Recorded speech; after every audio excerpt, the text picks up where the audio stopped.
Jen Crack, and welcome to my first episode of my new series where I'm going to be exploring Irish culture and Irish identity.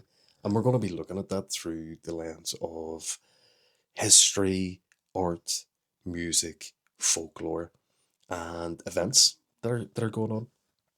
Uh, One of the reasons why I'm looking to explore this is I've been on a learning journey for language, and learning the language gives you a really great sense of where you come from. Being able to know and read some of the street signs gives you a really great sense of your identity.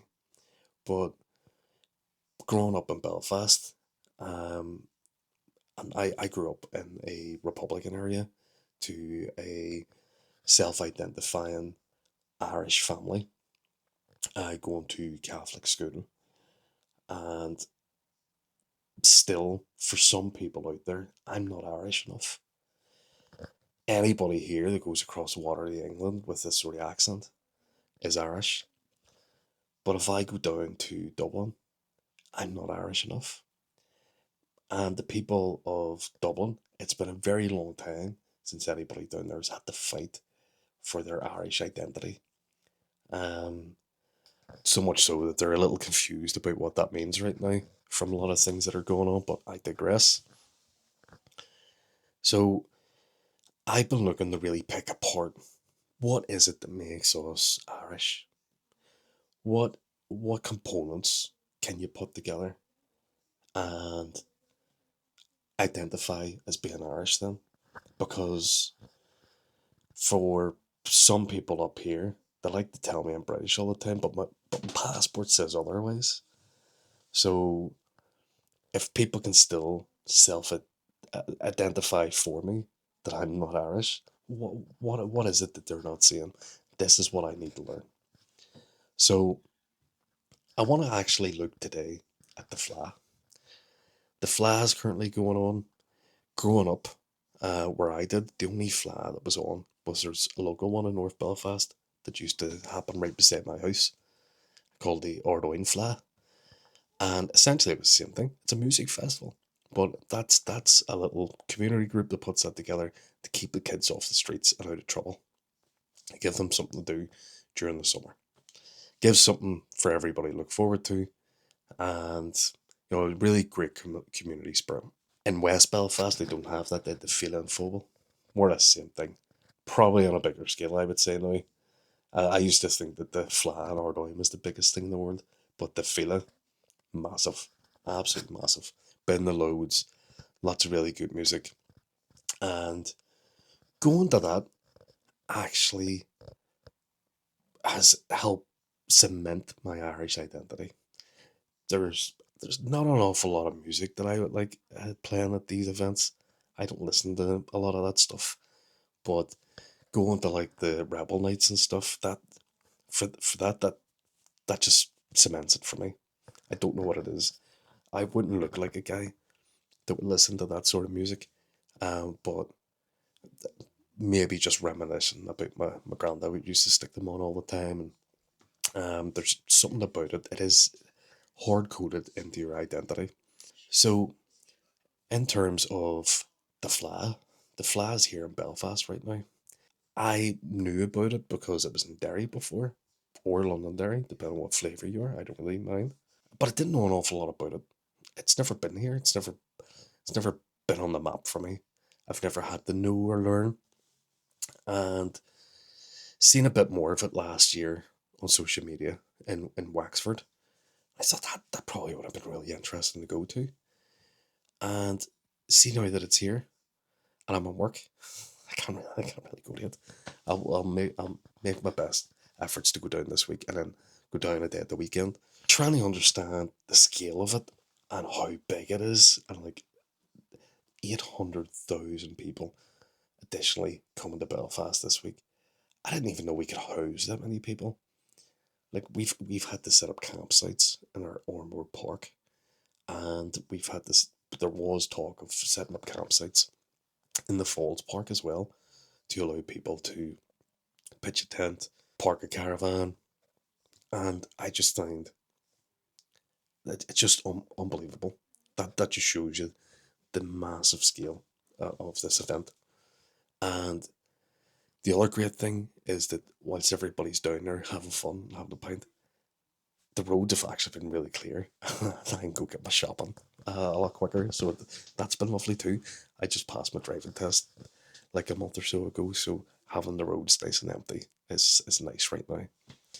Trying to understand the scale and how important this Fleadh event is. Like, it's a very long event. It goes on for a week. Which some people would argue is way too long. The businesses in the town who are benefiting from it are definitely not going to argue with that. It's a really good boost to the economy. So if it's not, even if it's not for you, it is bringing a benefit to you directly. Our businesses will have more money. Our city will have a lot more money. So in turn, there will be some small benefits, even if it maybe has disrupted your work because it's harder to travel in. But if it is harder to travel in, it just shows you the scale of this. So why is it important? What is it all about? What do they do? Well, we need to look back at the history of the Fleadh. So while there's 800,000 people estimated to come this week now, it didn't start like that. It started back in the 50s, and immigration was completely gutting the country. Thousands and thousands of young people. They were all leaving for America and for Britain, and they were taking the music with them.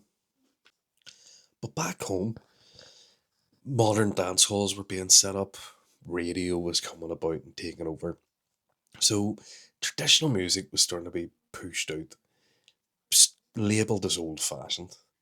So there wasn't an awful lot of people around then keeping the music going. And it's just like any era of music. There is an era of music where something's popular, and over time it starts fading out, and you'll have a couple of wee subcultures within generations that will keep that going for a little bit, but eventually it's gone. So there was a group of musicians in the 50s, 1951, and they're called Coltas Cultry Éireann, which is the gathering of musicians of Ireland. Hopefully I pronounced that right. Still learning. And the founders of this group had an amazing idea.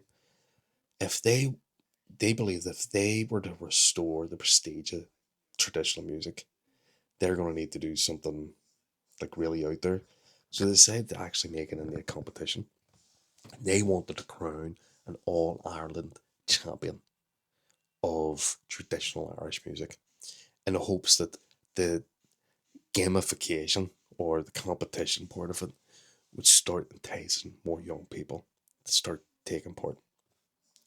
And then things like the fiddle and the tin whistle and the boron, it wouldn't just be a relic, and that it would be something that would carry on.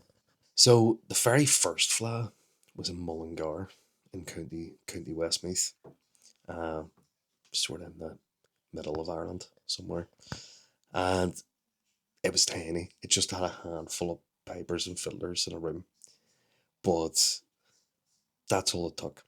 Just to give you a bit of an idea of where we're at now, 800,000 people estimated to come here now to Belfast this week. Around about the same last year in Wexford, about 800,000. Just before that, or the 2024, 2023, I can't remember when it was, that they were in Mullingar again, and it was 600,000. For a wee tiny place like Mullingar, 600,000 is quite a lot. Um, and before COVID, you were talking about the 500,000 mark, about 500,000, maybe just a bit lower than 400,000. And another milestone just before that, then as well, 2020 in 2012, a bid was put in by Derry slash London Derry, depending on what flavour you're. I don't really mind. I'm going to refer to the city of Derry, if as long as you don't mind. So the city of Derry put in a bid to hold the Fleadh, and it nearly didn't go through, but then they won, and in 2013 it was held in, and it brought 430,000 people estimated. That just so happened to also be the year Derry was the city of culture. I think that's a European thing, a European city of culture. So it was a really good boost for Derry, and this was the first time that this event, that the Fleadh was being held in the north of Ireland or Northern Ireland. I remember. Um, so it was the first time it was being held here, because all the years previous there was just too much talk of security concerns, and I don't think there was enough openness about the festival itself and what's contained inside the festival, how it works, and for a place like Derry that is still afflicted by conflict in some form, where there's still territorial disputes, then it becomes a very one-sided thing whenever you see there's this big Irish event coming here and they're going to play Irish music, where you have a population, a large population within your city who does not identify as being Irish. And it's not even about identifying as being Irish, it is about rejecting Irish identity. So, but you need to be able to show people that, like, this is music, this is culture, this is not, it's not there to intimidate, it's songs, harmless songs. So there's a lot of people that just still have a lot of bitterness, or have grown up in bitterness, and don't want to explore other people's cultures, even if it's not their own. But it was a really great thing for the city. So in turn, it's a really great thing for Belfast City. The fact that we have this large event here now. The festival itself is actually a global one now. So it is the biggest Irish traditional festival in the world. And to be able to say that, you sort of need to have more festivals happening outside of Ireland, because then it's just the biggest one in Ireland. So it's actually the biggest one in the world. There are Fleadhs popping up in London, Chicago, New York, Sydney. So it's not, this isn't an isolated thing to just us. Because we had so many people emigrate and we have so much Irish diaspora, then there is plenty of our culture spread out within those cities. The Right now there is 400 branches worldwide, and to even get the play on some of the major stages, there's actually competitions that you need to go to for like regional qualifiers and stuff. This is why it brings so many people. There's still competitions running within this. So whilst somebody like me, who might miss all the big events, will be walking through the town and see a lot of trad artists playing at the bars, there are bigger events involved here, and there's massive programs. Over in England, I'll say Britain because I think this includes Wales and Scotland. There's been branches over there since 1957, and they've been holding their own big qualifiers. I think it's called the All Britain Fleadh, Fleadh na Britannia, or Britannia. And in North America, they have the Mid Atlantic Fleadh, and that covers the East Coast, so like New York, and the Midwest, which would be like Chicago and St. Louis, and they have around 20,000 performers. That's 20,000 performers competing. That's not visitors. So it's a massive thing everywhere. So because of that, you actually have people flying from all around the world. People in Ohio that have had a fiddle in their hand from they've been a kid, and they're coming over here to compete or to join a session, just immerse themselves in the music and the culture.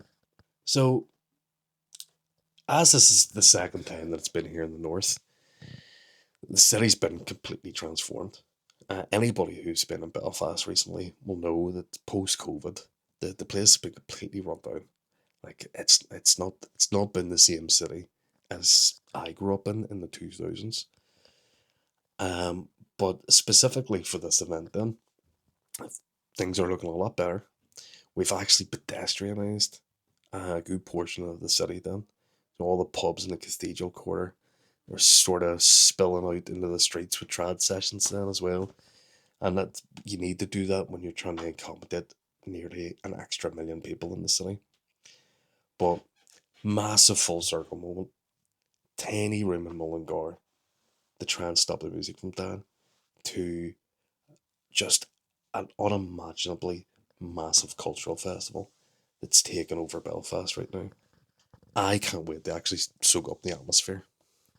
But I'm gonna leave you with an Irish phrase. Is bralam ceol tradiisiúnta na hÉireann. Is bralam ceol tradiisiúnta na hÉireann. I love traditional Irish music. That's all for now. Sans